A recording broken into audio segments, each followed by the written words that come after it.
कहानी की शुरुआत में हम दो लड़कियों को देखते हैं जो कि किसी रूम में बैठी हुई ड्रग्स पैकेट को गिनकर उनकी प्राइस काउंट कर रही थी, जिनका नाम पेट्यूला और टिल्डा होता है। वो दोनों एक दूसरे की बहुत अच्छी दोस्त थीं और अब वो आराम कर रही थी, लेकिन तभी बाहर पुलिस आ जाती है, इसलिए वो दोनों बचने के लिए विंडो से निकलकर भाग जाती हैं। अगली सुबह वो शहर को छोड़ने के लिए ट्रेन में बैठ जाती है ताकि पुलिस उनको अरेस्ट नहीं कर सके, क्योंकि ड्रग्स डीलिंग की वजह से उन दोनों का नाम मोस्ट वांटेड की लिस्ट में आ चुका था। ट्रेन के अंदर पेट्यूला अपने वॉशरूम में जाती है, जहाँ पर वो अपने बॉस को कॉल करती है और बताती है कि लास्ट नाइट उन पर पुलिस अटैक हो गया था, जिसकी वजह से उनका सारा माल वहीं पर छूट गया, जो कि लगभग $80,000 के आसपास का था। वो बात कर ही रही होती है कि तभी बाहर से कोई जोर जोर से दरवाजा पीटता है। जब वो दरवाजा खोलती तो वो टीसी होता है, जो कि उसे टिकट बताने के लिए कहता है, लेकिन उसके पास टिकट नहीं थी, इसीलिए वो टीसी को अंदर खींचकर उसके साथ अपनी तरीके से डील कर लेती है।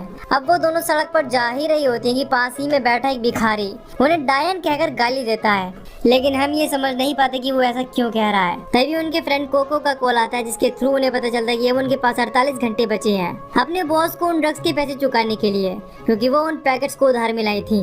दरअसल वो दोनों अब अपने बचपन की एक फ्रेंड के घर जा रही थी, जिसका नाम डेफनी होता है। उसी वक्त बैकग्राउंड में हमें उनकी बचपन की स्टोरी पता चलती है।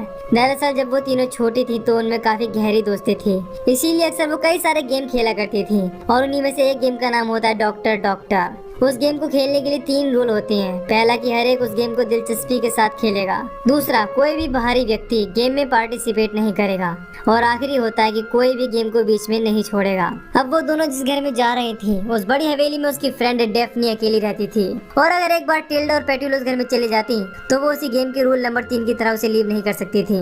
अब टिल्डा एक स्कूल ड्रेस पहन लेती है और डेफने के घर में जाती है, जहाँ पर डेफने खाना बना रही होती है, और वहाँ पर टिल्डा डेफने को मॉम कहकर पुकारती है। वो उसे माँ क्यों कहती है, इसके पीछे भी एक कहानी है। एक बार बचपन में वो तीनों एक ट्री हाउस में बैठकर डॉक्टर डॉक्टर गेम खेल रही थी, लेकिन टिल्डा उस गेम से काफी बोर हो जाती है, इसीलिए वो गेम खेलने से मना कर देती है। असल में उस गेम का फॉर्मेट इस तरह का होता है कि उन तीनों में से कोई एक डॉक्टर बनेगी और बाकी की 2 माँ और बेटी। उस गेम में डेफनी मदर का और पेट्यूला डॉक्टर का रोल रखती है, मगर टिल्डा को अपना कैरेक्टर पसंद नहीं आता, क्योंकि वो डेफनी को अपनी मॉम के रोल में पसंद नहीं करती, और इसी वजह से इन दोनों में झगड़ा हो जाता है, जिस झगड़े में डेफनी ट्री हाउस से नीचे गिरकर बेहोश हो जाती है। हॉस्पिटल ले जाने पर डॉक्टर्स कहते हैं कि इसे दिमाग में गहरी चोट आई है, जिसकी वजह से हो सकता है कि इसका दिमाग सही से काम ना करे।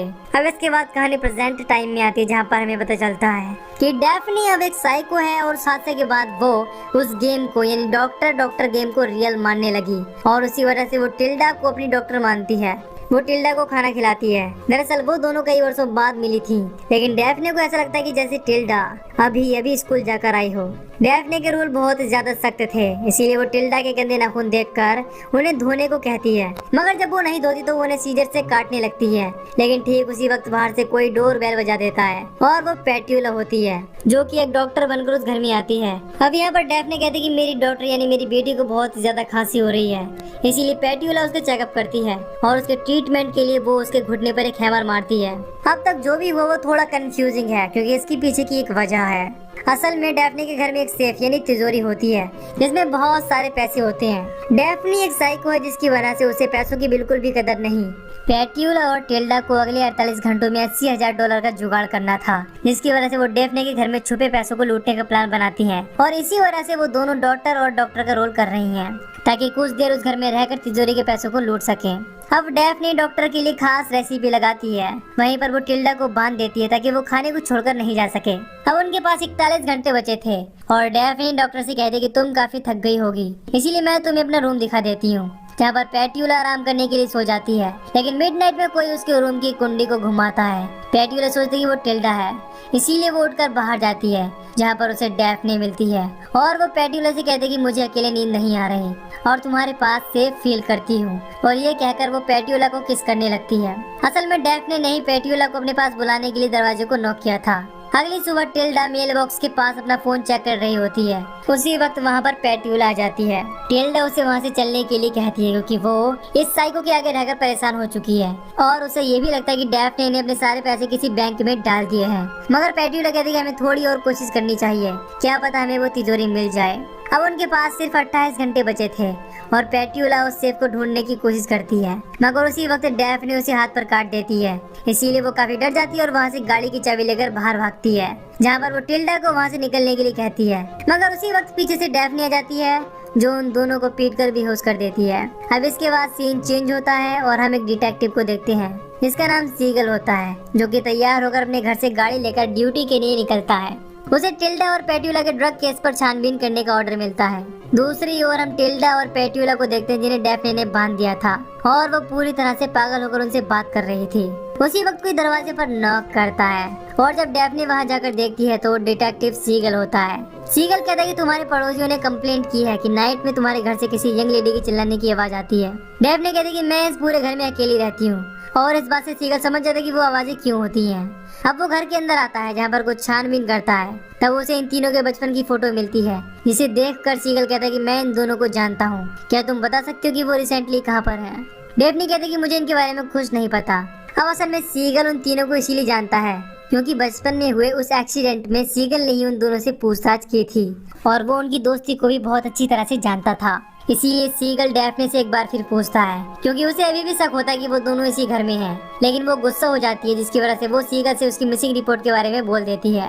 इससे सीगल को पूरा भरोसा हो जाता है कि वो दोनों इसी घर में हैं। ठीक उसी वक्त उसे ऊपर से कुछ आवाज सुनाई देती है और वो ऊपर जाने लगता है, लेकिन डैफ्ने उससे अपना सर्च वारंट दिखाने के लिए कहती है। ऑफिशियली उसके पास कोई वारंट नहीं था, इसीलिए वो वहाँ से चला जाता है। लेकिन जाते वक्त वो ये कहता है कि अगर वो दोनों इस घर में हैं तो मैं बहुत जल्द एक वारंट के साथ वापस लौटूंगा क्योंकि उन दोनों का नाम अब मोस्ट वांटेड में है। ये सुनकर डैफ्ने वहाँ से ऊपर जाती है और एक रूम की सभी खिड़कियां ब्लॉक कर देती है ताकि वो उन दोनों को पुलिस से सिक्योर कर सके।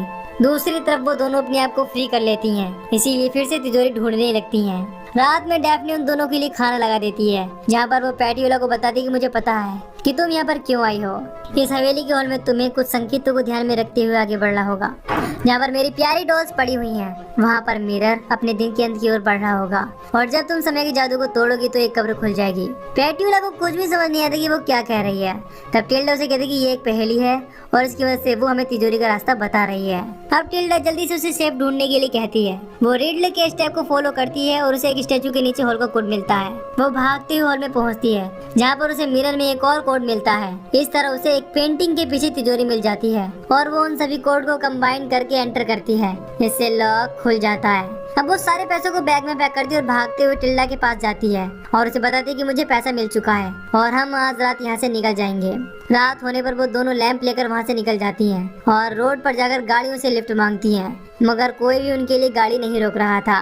तभी अचानक से एक कार पेट्यूला को ठोक देती है। वो डैफ्ने होती है जो उन्हें वापस अपने घर में ले आती है जहाँ पर वो उन दोनों को बांध देती है। पेट्यूला दुखी होती है, इसीलिए डैफ्ने एक नाइफ से यानी कि चाकू से उसके मुंह पर एक स्माइल कट लगा देती है ताकि वो उसे स्माइल में देख सके। दूसरी ओर हम उस बूढ़े भिखारी को जो कि पुलिस स्टेशन पर पहुंचकर ये दावा करता है कि मैंने उन मिसिंग गर्ल्स को रेलवे स्टेशन पर देखा था। डैफ्ने टिल्डा और पेट्यूला को काफी टॉर्चर करने के बाद उन्हें कहती है कि अब तुम गेम को छोड़कर जा सकती हो, मगर एक पेपर भी देती है जिसमें उनकी मोस्ट वांटेड की न्यूज छपी हुई होती है।